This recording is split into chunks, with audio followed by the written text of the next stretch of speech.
It doesn't mean a military run state. It doesn't mean a armed forces dominated state like it is tried to be interpreted या उसकी तशरीह करने की कोशिश की जाती. That is what is heart state in our understanding is.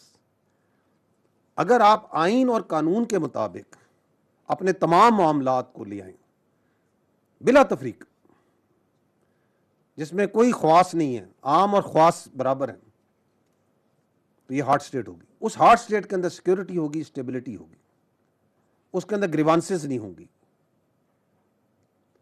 So that is a question mark. And the second is the obligations versus rights.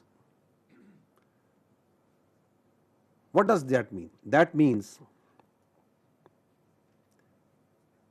कि क्या हम अपने हकूक की बात करने से पहले अपने फ़राइज़ से आगाह हैं?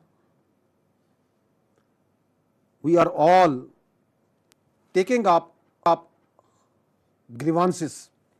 उन ग्रीवांसेस के पीछे कहीं पे नारे लगाए जा रहे हैं, कहीं पे आंस भी इकट्ठे किए उठाए जा रहे हैं. And they are all based on हकूक. ये मेरा हक है, ये मेरा हक है, ये मेरा हक है. We can discern these rights also and the genuinity of these grievances बिल्कुल ठीक भी होंगी. लेकिन ये जो हकूक हैं, इसके पीछे, इसके पहले, इसके पीछे भी नहीं, इससे पहले हमारी कुछ ऑब्लिगेशंस हैं. Let me try to put the context in it constitutionally. Article 5 of the Constitution, what does it say? It comes before the Article 8 and beyond, जहाँ आपके fundamental rights की बात होती है. It reads, loyalty to the state and obedience to constitution and law. It says, loyalty to the state is the basic duty of every citizen, full stop. Absolute clear. It states, the part 2 states, obedience to the constitution and law is the inviolable obligation of every citizen wherever he may be. तो आइन आपका वाजे है कि हमारी सबकी बुनियादी कुछ ड्यूटीज हैं, कुछ जिम्मेदारियां हैं, और वो क्या है कि we need to be loyal to the state. If we are loyal to the state, we are obedient to the constitution and law, and it is given in the constitution, so then you can talk about your rights. ये जो paradox है, इस paradox में हमें सबसे पहले अपनी obligations की बात करनी पड़ी. फील्ड मार्शल सईद आसिम मुनीर ने चंद दिन पहले इसकी निशानदेही करते हुए नेशनल वर्कशॉप बलोचिस्तान में बड़े वाज़े अंदाज में बात की कि yes, we talk about rights movement. Why don't we talk about the obligations movement? There has to be a movement for the obligation of every citizen, every institution. And what are these obligations? They are very clear, they are very simple. क्या ये obligation नहीं है हर शहरी की कि हमारी पहली, अव्वलीन और आखिरी आइडेंटिटी पाकिस्तानी हो?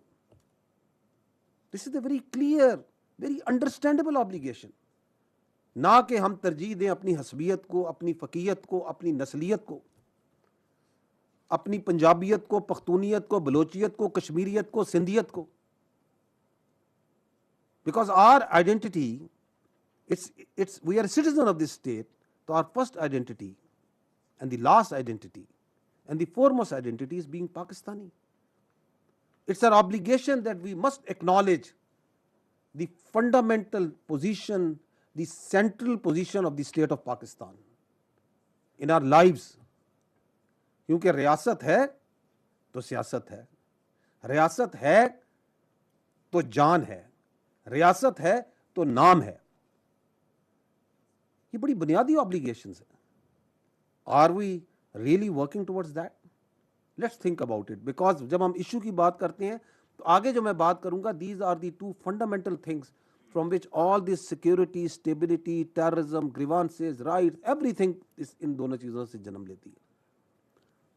जी next, specific to Balochistan, the first thing that we have written is elitism and sardarism and desire to maintain status quo. You might be thinking कि ISPR विल कम एंड से कि जी इतने थकाने हो गए हैं, क्योंकि आज हमने असल इशू तक पहुंचना है। ये है बुनियादी इशू बलूचिस्तान में, क्योंकि ये वो कबीला है, ये वो हिस्सा है उस सोसाइटी का जो के ऊपर, जिसकी कोई अपनी समझता मेरी ऑब्लिगेशन नहीं समझता, सिर्फ मेरे राइट्स हैं। The elites, the sardars, part of them, I'm not talking about all of them, who think कि ये जो स्टेटस को है दिस मस्ट बी मेंटेन्ड, वो स्टेटस को जो 1947 और उससे पहले से भी चला आ रहा है।